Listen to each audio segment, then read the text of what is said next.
господин Любчо Георгиевски, председател на Република Северна Македония, към антибългарските прояви.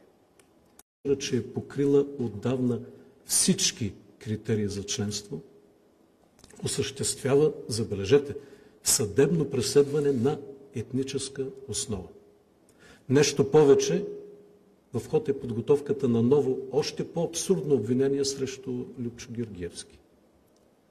Аз за това призовавам всички български институции да излязат в активна подкрепа на Любчо Георгиевски и на правата на българите в Република Северна Македония.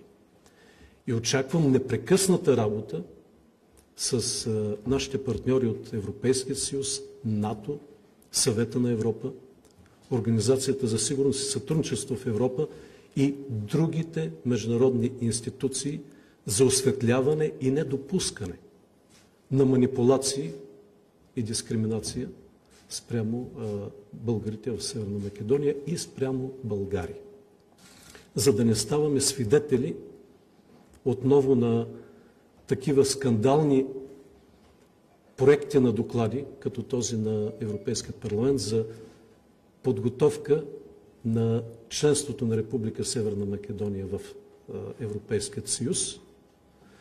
Да припомня, че приемането на доклада беше отложено заради установяване на нарушения на правилата и етиката, с множество нерегламентирани срещи на основният докладчик с политици и експерти от Северна Македония.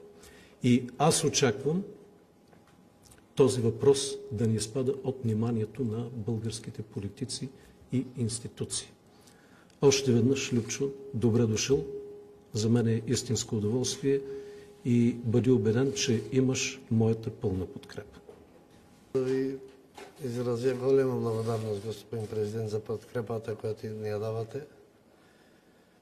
И нека, както казахте, първи път не чухте и винаги не чувате. Тази институция вече я чувстваме като своя, македонските българи. За всеки проблем идваме тук.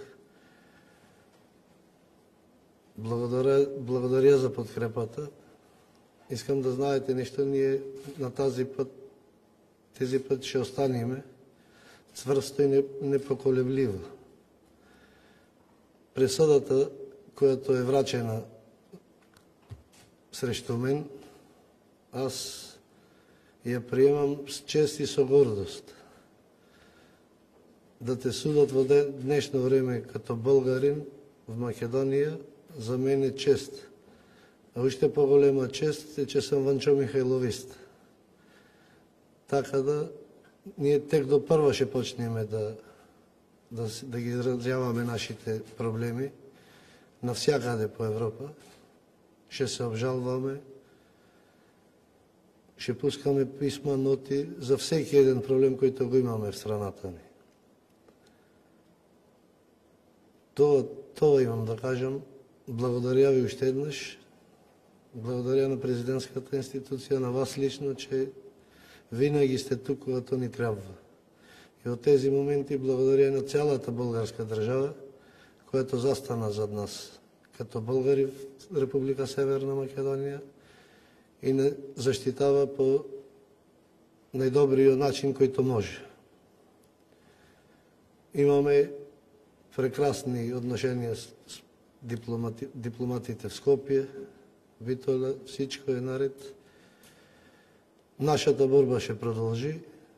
Клубът е заличен, ама не е поведен. Още се бориме, още се съдиме и нашия път ще продължим и в Страсбург. Така да не сме заличени още. Още сме в постъпка на судење. Борбата ще се продължиме легална понататък и няма да се върнем ни крачка назад от нашите барања. Защото пътят на Република Северна Македония към Европа води през правата на човека, а там правата на българина се равни на нула. Искаме вписване в Конституцията, гаранции конституционни да имаме за нашите права, защото там, както виждате, един съдът, друг пребиват и няма къде да се оплачеме. Така да още веднъж благодаря много от сърце за всичко, което правите за нас.